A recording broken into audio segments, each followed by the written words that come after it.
인사드리겠습니다. 생명 강사 한종철입니다. 제가 이제 다른 대치동이나 분당에 설명을 하다 보니까 실물하고 사진하고 구분을 잘 못하시는 분들이 간혹 계셔가지고 이 사람이 접니다. 예, 실물이 훨씬 낫죠? 라고 말씀드리면 보통 그렇다고 하시는데 여기 좀 조용하신 것 같아서 상처받았고요. 일단 리플렛 안에 강의 계획서가 한 장 들어있습니다. 중간중간에 관심 있으신 분들은 참고하시면 좋을 것 같습니다. 오늘 제가 이제 설명해 하려고 이제 왔다 보니까 저 말고 그 다음에 국영수 이렇게 입시가 배치해 있더라고요. 아마도 탐구가 들러린 것 같아요. 제가 최대한 컴팩트하게 빠르게 진행하도록 하겠습니다. 네, 저는 이제 간단하게 소개하면 한종철이라고 합니다. 연대 통합과 교육 석사를 졸업했고 이제 과거 오프라인에서는 물화생지를 다 강의하다가 메가 온라인에서는 생명과학과 통합과학을 현재 가르치고 있습니다. 네, 얼마 전에 치러졌던 대수능 총평을 짧게 말씀드리겠습니다. 탐구 과목 중에 하나이기 때문에 완벽하게 일반화할 수는 없겠지만 대표적인 탐구의 성향이다라고 생각하시고 참고하시면 좋을 것 같아요. 일단 생명은 올해 탐구 중에 사과탐 통틀어 가장 어렵습니다. 1등급 컷이 42, 43. 일명 수험생들의 표현으로 하면 난이도는 용암. 네. 보통 시험이 어렵게 나오게 되면 특징이 세 가지가 있어요. 등급 분포가 잘 되겠구나. 보통 많이 선택하는 과목이겠구나. 그리고 표점으로 다른 과목에 비해 유리할 수도 있겠구나. 그리고 내년에는 좀 적당히 쉽게 내겠네. 작년에는 과탐 중에는 지구과학이 어려웠어요. 올해 지구과학이 좀 평에 나왔고 근데 올해는 생명이 어렵으니까 내년에 좀 쉽게 내려고 하죠.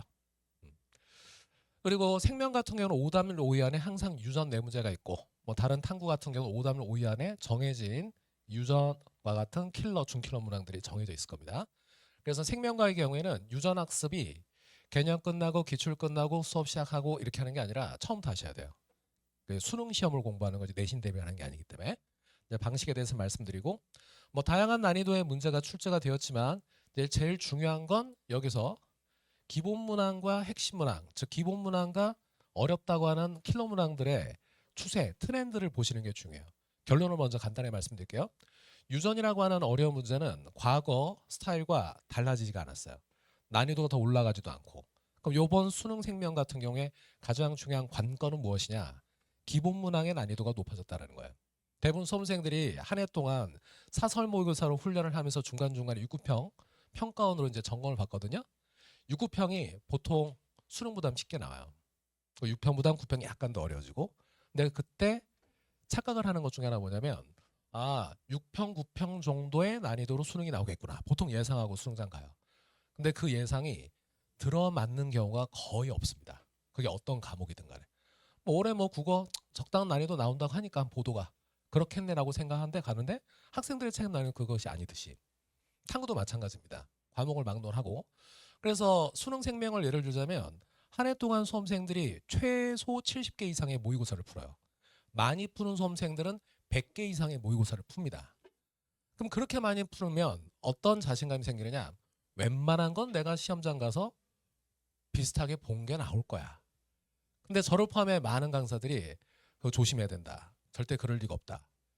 우리 강사 모의고사를 보고 시험을 보는 목적은 뭐냐면 수능장 가서 당황하지 않으려고 하는 것이 아니라 덜 당황하려고 하는 거다. 무조건 당할 걸 예상해야 된다. 이제 내년 수험생들 같은 경우도 그거를 겸손하게 받아들이셔야 돼요. 열심히 하면 되겠지. 안 됩니다. 안 되는 건 안 되는 거예요. 예를 들어서 제가 상반기 때 제일 많이 질문 받는 것 중에 하나 뭐냐면 선생님 어떻게 하면 30분 안에 20문제를 풀 수가 있어요?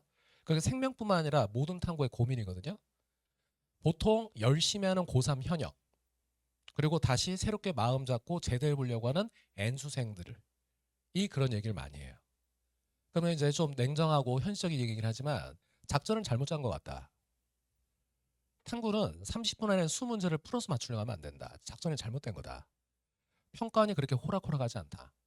평가원은 탐구를 기준으로 해서 생명 기준에서 말씀드리면 어려운 문제를 내는 게 아니에요. 한 문제 한 문제를 뜯어보면 다 좋은 문제고 낼 법한 문제고 설득력 있고 적정한 난이도예요. 근데 그러한 문제들이 한시 문제 다 모아서 내다 보니까 체감 난이도가 높아지는 거거든요. 그 밸런스를 잘 맞춰야 되는데 못 맞출 때도 있고. 그래서 중요한 건 트렌드를 보셔야 된다는 거. 어떤 과목을 선택하시든. 생명과학의 경우에는 유저는 달라지지가 않아요. 매번 그 문제를 내요. 근데 뭐에 달라졌냐? 비유전의 트렌드가 달라지고 기본 문항의 트렌드가 달라진 거예요. 이번 수능 생명에서 가장 많이 당황했던 건 뭐냐면 학생들이 보통 1, 2페이지를 풀고 자기가 예상했던 시간이 있거든요. 자기 시험 보는 루틴이 있어요. 그걸 훈련하는 게 모의고사 훈련이에요, 사실은. 모의고사를 많이 푼다라고 해가지고 이 문제를 푸는 능력이 좋아지는 건 아니거든요. 이 시험을 운용하는 능력이 뛰어나지는 거지. 근데 보통 1, 2페이지를 풀고 나는 몇 분 만에 1, 2페이지를 푼다라고 예상을 하고 풀었을 때 자기 페이스대로 잡히면 그 시험을 잘 봐요. 근데 1, 2페이지 쉬운 페이지를 풀었는데 예상보다 시간이 오래 걸리게 되면은 뒤쪽에 핵심 문항 문제 푸는 게 매우 빡빡하다는 걸 예상하기 때문에 그때부터 이제 당황이 시작하고 꼬여버리는 거예요. 그래서 생명이든 물리든 사탐이든 과탐이든 어떤 탐구든 30분 안에 쓴 문제를 해결한다는 거를 일단 작전을 잘 짜야 됩니다.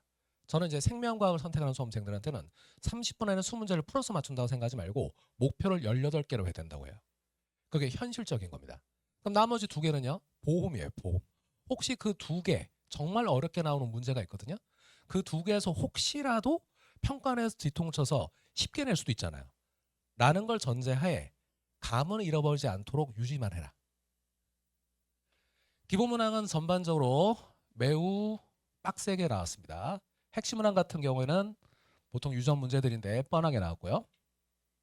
그리고 이제 향후 방향성은 방금 말씀드렸던 대로 기본 문항 비유전은 훈련 많이 해야 돼요. 수능 생명의 경우에 그리고 일반적으로 과탐의 경우에는 현재 추세가 기본 문항의 난이도를 높이고 있지 킬러 문항 핵심 문항을 높이고 있지 않아요. 이게 생명만 그런 게 아닙니다. 기본 문항 훈련을 많이 해야 된다. 그럼 기본 문항은 뭐냐? 개념 공부 열심히 해서는 망해요. 개념은 최소로 하고 왜냐하면 수능을 보는 시험 공부하는 거기 때문에 내신 시험이 아니거든요. 기본 문항의 성격이 완전히 달라요. 내신 시험은 진짜 단답형 뭐 하면 뭐 이렇게 탁탁 튀어나오는 문제인데 수능의 기본 문항 같은 경우에는 물화생지 통틀어서 자료가 요즘에 거의 다 들어가요. 자료로 해석해야 됩니다. 시간이 오래 걸리고 지문이 길어진 거죠. 그런 이제 그런 특징들이다. 이제 생명의 경우에는 비유전에서 막전이 근수축 유전 요 3개가 핵심이에요. 1, 2등급을 결정짓는. 이제 많은 양의 문제풀이를 처음부터 꾸준히 풀어주는 게 중요합니다. 이제 모의고사 훈련은 필수고요. 그리고 특히 이제 모의고사 훈련을 하실 때 제일 중요한 포인트는 뭐냐면 한 명의 강사것만 쓰면 좀 안 돼요. 요즘에는. 왜냐면 어려운 문제를 푸는 게 중요한 게 아니라 새롭고 다양한 문제를 많이 경험하는 게 중요하거든요. 요즘 탐구의 특징이. 그래서 적어도 2명 이상의 강사과의 컨텐츠는 접해보셔라. 적어도 2-3개 학원과의 컨텐츠는 접해보시라. 중요한 포인트. 그거 2번째 말씀드렸고 이제 분위기가 너무 딱딱한 것 같으니까 되게 유명한 심리 테스트를 한번 해보도록 하겠습니다. 다른 학원에서 설명했을 때는 반응이 꽤 괜찮았습니다. 참여도도 좋고요. 근데 지금 몇몇 분 표정들을 보니까 탐구는 빨리 끝냈으면 좋겠다라는 표정들이 있으신데 조만간에 끌릴 거니까 이제 좀 많이 인내심을 갖고 타입 A와 타입 B가 있습니다. 타입 A 나의 스타일은 타입 A인 것 같다. 손 들어주시고요. 이때 아버님은 손 드시면 안 돼요. 오해받으십니다. 그러니까 어머님들 타입 A 대부분 많이 드셨고 타입 B 많이 안 드시네요. 이 테스트에 참여하신 분들도 이제 전 세계로 되게 유명한 테스트거든요. 대략 80%가 A를 고르고 대략 20%가 B를 골라요. 이게 학습 스타일로 하게 되면 타입 A는 꼼꼼하고 정확하게 기본부터 착실히 체계적으로 그런 걸 선호하시는 분들이에요. 장점이 참 많죠. 근데 단점도 있어요. 그러하다 보니 고난도 핵심 문항 훈련까지 도달하는 데 시간이 오래 걸려요. 자기가 없는 일 항상 걸려요. 꼼꼼하게 정확하게 하지 못하면 잘못된 거야. 처음부터 다시. 그러다 보니까 정석의 맨 앞부분이 항상 새까만 것처럼 기본 문항은 잘 푸는데 핵심 문항, 킬러 문항을 잘 못 푸는 스타일이에요. 왜? 핵심 문항, 킬러 문항은 강사들 해설을 보면 매우 정확하게 정교하게 다양한 스킬로 멋지게 푸는데 나는 그렇게 못 풀고 있거든. 학생 스스로 봤을 때. 학생이 강사처럼 풀어야 된다고 착각을 하고 있는 거예요. 강사의 풀이로 이해를 하는 것이지 강사의 풀이를 따라하는 게 아닌 거거든요. 근데 그걸 자기가 이제 잘 못 받아들이는 스타일이에요. 그래서 기본 문항은 잘 풉니다. 1, 2페이지는 잘 풀어요. 3, 4페이지 못 풀어요. 항상 30분 안에 16개, 17개밖에 못 끝낸다고 매우 괴로워하는 스타일이에요. 반면에 타입 B 같은 경우에는 딱 보셔도 아시겠지만 직관적이고 감각적이죠. 뭔가 꼼꼼히 할 것 같지 않잖아요. 옷도 대충 입고. 이분들은 외우는 거 되게 싫어해요. 체계적으로 모든 순서를 정해서 하는 거를 싫어하는 스타일이에요. 그래서 킬러 문항을 잘 풀어요. 본인이 풀었던 문제풀이의 경험치를 통해서 직관적으로 풀어요. 이걸 것 같은데 정말 그런 경우가 많아요. 근데 타입 A가 타입 B처럼 해야만 하느냐? 시험 공부에서는 그렇게 해야 돼요. 근데 타입 B도 단점이 있어요. 누구나 잘 맞추는 기본 문항을 지만 틀려요. 1, 2페이지에서 많이 틀린 친구들이에요. 맞냐고요? 아, 맞다고요? 그럼요, 맞죠. 사람을 A, B 두 개의 타입으로 명확하게 나눌 수는 없지만 우리 아이가 그리고 수험생이 계시다면 내가 어떤 타입이 더 강한지는 인지하시고 내가 A가 강하다면 B 타입을 강화하는 방향으로 내가 B 타입이 강하다면 A 타입을 강화하는 방향으로 학습의 방향을 잡아라. 어떤 한 수험생에 대해서 작전을 짤 때 획일적으로 이렇게 하라 저렇게 하라고 모든 수험생에 동일하게 짜줄 수가 없어요. 결국 이제 본인이 판단하는 것이기 때문에. 이제 기본 문항은 목표가 난이도가 점점 높아지고 있기 때문에 더 신경 써야 된다. 내년 수험생들은 그것이 생명뿐만 아니라 모든 탐구가 그렇다. 현재 추세가. 왜 기본 문항이 점점 어려워지느냐? 지문의 길이가 길어지고 자료 해석이 늘어나요. 예전 부모님들이 풀었던 시험지의 기본 문항하고 차원이 다릅니다. 너는 기본 문항도 틀리니? 틀린 문항 번호 위치만 보고 요즘에 그렇게 얘기할 수가 없어요. 기본 문항이 점점 어려워집니다. 반면에 킬러 문항 같은 경우에는 난이도를 낮추고 있고 더 높아지고 있지는 않다. 비슷하거나 낮춘다. 그러므로 기존의 기출 수준만 풀 수 있어도 킬러 문항이라고 하는 어렵다고 하는 생명이라면 유전 문제 충분히 가능성이 있다. 이제 과학에서의 스킬에 대한 관점을 말씀드리도록 하겠습니다. 되게 유명한 작품이죠. 미켈란젤로의 피에타라는 조각 작품인데 성모 마리아, 예수님 있죠. 누가 주인공인 것 같아요? 이 작품에서? 부모님들의 관점에서는. 사람들의 관점에서는 어쨌든 예수님 얼굴도 잘 안 보이잖아요. 성모 마리아가 주인공처럼 보이잖아요. 근데 미켈란젤로는 이걸 누구를 위해서 조각 작품을 했다고 알려지냐면 신을 위해서. 그 신의 관점에서 내려다본다면 예수님이 주인공이죠. 이제 과학에서의 스킬도 그런 것 같아요. 이거는 제가 해석한 거 아닙니다. 저도 어딘가에서 배우고 참고해서 말씀드리는 거예요. 과학에서의 스킬이라고 하는 것은 첫 번째, 문제를 바라보는 관점을 학생들한테 소개하는 거예요. 학생들이 바쁘니까. 그래서 두 번째, 뒷북치기용 문제풀이 방법인 거죠. 가끔 스킬을 알면 문제를 다 잘 풀 수 있을 것으로 은연중 착각을 하거나 혼선을 일으키는 경우가 있는데 스킬이라고 하는 것은 전년도까지의 수능 치러진 걸 통해서 학생들이 내년 수능 기출문제를 학습하는데 좀 시간을 절약하기 위한 관점, 도구 요걸 제공하는 거지 만능 풀이법이 아니에요. 누구누구한테 스킬 배웠으니까 너 유전 잘해야 될 거 아니야. 잘할 수 있잖아. 누구한테 스킬 배우면 유전 잘 풀 수 있대. 그렇지 않아요. 그건 그 강사가 잘하는 거지. 그 강사가 잘 푸는 거고. 그리고 강사의 스킬을 다 습득할 필요가 없어요. 강사들은 그물망 전략으로 어떻게든 본인이 최대한 부족한 부분을 학생들한테 많이 안 알려주려고 한단 말이에요. 그러다 보면 풀이법을 많이 알려줄 수밖에 없어요. 강의를 통해서. 본인은 이제 강사들도 약점들이 있을 거 아니야. 요거보다는 요거 다 강사들마다. 근데 그런 분들을 보완하려고 노력하다 보면 학생들이 이 부분이 되게 필요하다고 하네. 여기를 좀 더 가르쳐야 되겠다. 그러니까 가르치는 양이 엄청 많아요. 그러니까 실제 수능에서 쓰는 문제풀이 방법은 한 3, 4개인데 가르쳐주는 거는 한 10개가 넘어요. 그래서 학생들은 일단 상반기 때는 많이 배우되 그걸 문제 풀면서 본인에게 적합하게 잘 걸러내는 작업도 많이 하셔야 된다. 강사들의 모든 풀이를 다 습득할 필요는 없다. 자, 마무리하겠습니다. 이제 오프라인 쿼리, 온라인 쿼리는 통틀어서 꽤 복잡한 편인데 오프라인에서는 총 4개만 진행합니다. 개념대, 겨울이죠. 유전 특강, 그 다음 실력 완성, 엔제, 파이널. 이제 모의고사는 온, 오프라인 통틀어서 기본 문항 모의고사가 108회, 킬러 문항 모의고사가 78회, 그리고 풀 모의고사가 47회 제공이 됩니다. 이걸 어떻게 다 풀어요? 다 못 풀어요. 대부분이. 근데 이 이상을 풀어내는 분들이 있기 때문에 제공을 하는 겁니다. 다 푼다고 해서 1등급이 반드시 나오나요? 아니요. 아까도 말씀드렸지만 본인의 성향에 맞춰서 강화하는 훈련의 도구로 쓰라는 것이 한 사람이 저걸 모두 다 풀어야만 한다는 건 아닙니다. 활용을 할 수 있다. 메인 콘텐츠 부교재 오프라인 전용 워크북이 있고요. 이제 강기 목표 설정을 해드리도록 하겠습니다. 이제 첫 번째 전단원 개념 정리, 두 번째 유전단원 집중훈련, 세 번째 기출학습. 거꾸로 갈게요. 기출학습은 워낙 분량이 많습니다. 쌓이는 게. 그래서 1순위 평가원, 평가원 교육총 중에 평가원. 그 다음 2순위 평가원 기출 중에 최근 3개년 평가원을 먼저 풀어라. 그리고 기출의 학습은 6월 평가원 이전에 1단락을 쳐라. 문제를 다 풀어한 게 아니라 학습의 계획을 그렇게 세워라. 기출문제를 다 못 풀었다 하더라도 골고루 전체 유형에 대해서 풀었다면 괜찮다.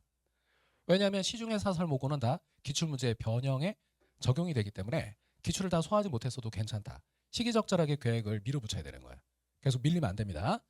그리고 두 번째 유전 단원은 온라인만 하는 걸 가급적이면 비춥니다. 왜냐하면 유전은 스킬을 배워도 직접적으로 자기가 써보고 풀어보고 즉각 케어를 받아야 돼요. 교정받고 현장에서 학습을 시작하는 게 좋습니다. 그래서 저는 이제 그래서 이 겨울방학 때 오프라인을 유전 특강을 하는 거예요. 저와 함께하는 연구원 선생님들, 조교들과 함께 케어를 해드립니다. 전단원 개념 정리는 어떻게 합니까? 수능을 대비하는 수험생들은 한 번쯤은 개념 수업을 들어봤어요. 완전히 처음 하는 친구는 극히 드뭅니다. 따로 그거는 상담을 해야 돼요. 대부분 내신을 하든 아니면 다시 N수를 하든 수능을 대비하는 수험생들은 개념을 한 번 이상은 했어요. 꼼꼼하게 했든 대충 했든. 수능에서 필요한 개념은 많지가 않아요. 내신하고 다릅니다. 그래서 실제 수업을 진행해 보면 이 쉬운 파트는 요걸 기억하셔야 됩니다. 암기를 지역해 주는 거예요. 요거 하고 요거 덜 하고 안 해도 되고 이렇게 쳐줘요. 그거 오프라인에서 굳이 듣고 있을 필요는 없어요. 그냥 온라인으로 빠르게 그냥 체크해서 들어가면 돼요. 온라인이 효율적입니다. 쉬운 단어는 온라인, 기출 온라인, 그리고 어려운 단어는 현장 강의로 추천. 유전은 10주 특강입니다. 3주 세포 유전, 5주 사람의 유전, 2주 유전병. 그리고 수업 구성은 매주 테스트, 이론, 그 다음에 스킬 논리, 문제 적용 이렇게 진행이 됩니다. 실제 여기서 이론을 강의하는 거는 매우 짧아요. 그리고 이 중에 이제 유전병이 가장 어렵거든요. 유전병은 수능에 한 문제밖에 안 나오는데 워낙 어려워서 6평 이후에 대부분의 수험생들이 버려요. 아까 제가 작전을 짜드렸잖아요. 그걸 하실지 마실지는 이제 본인이 선택하시는 거지만 수능 생명과학 같은 경우는 한다면 30분 안에 몇 문제를 푸는 걸 목표로 18문제가 현실적이에요. 그럼 나머지 두 문제가 보통 뭐냐? 수험생들 입장에서는 하나는 유전병이고 하나는 가계도예요. 저 유전병은 왜 학생들이 버릴 수밖에 없냐면 하반기 때 워낙 어려워요. 손 못 댈 정도로 시험장에서 워낙 어렵게 내요. 근데 저는 이제 6평까지는 하라고 해요. 유전병을. 왜 그러냐면 언제 평가원에서 뒤통수를 질지 몰라요. 갑자기 유전병을 엄청나게 쉽게 낼 수도 있어요. 내년에 이제 마지막 해니까 혹시 모르니까 유전은 쉽게 나왔을 때 풀 수 있는 정도의 감만 유지하도록. 그래서 6월 평가원 전까지는 유전병까지는 공부해라. 6평 이후는 어떻게 해요? 유전병 그냥 강의만 들어. 감만 유지하는 거죠. 네, 그런 방향으로 하셨으면 좋겠습니다. 이제 간략하게 부모님들이 관심 있는 관리 테스트인데 이거는 워낙 모든 강사들이 다 하는 거라 참고만 하시면 좋을 것 같습니다. 이제 매주 테스트 워크북 진행하고요. 부모님께 문자, 학생들에게 누적 성적표, 온라인 1대1 보강인 거죠. 그리고 현장 질의응답, 예배가 온라인 게시판. 이제 오프라인 전형으로 복습 영상이 또 제공이 됩니다. 결석생 자료 따로 챙겨주고 제 수업이 이제 대치동, 분당, 목동 요 세 군데 진행이 되니까 이제 새 학군에서 이제 왔다 갔다 이제 그날 못 듣는 수업은 다른 한 주에 동일한 수업이 진행이 되기 때문에 보강으로 들으셔도 됩니다. 저는 여기까지 이제 마무리하고요. 이제 연구실 연락처입니다. 노력 꾸준한 긍정적인 태도, 체력 관리 잘하셔서 내년 수능 대박 나시길 바랍니다. 감사합니다.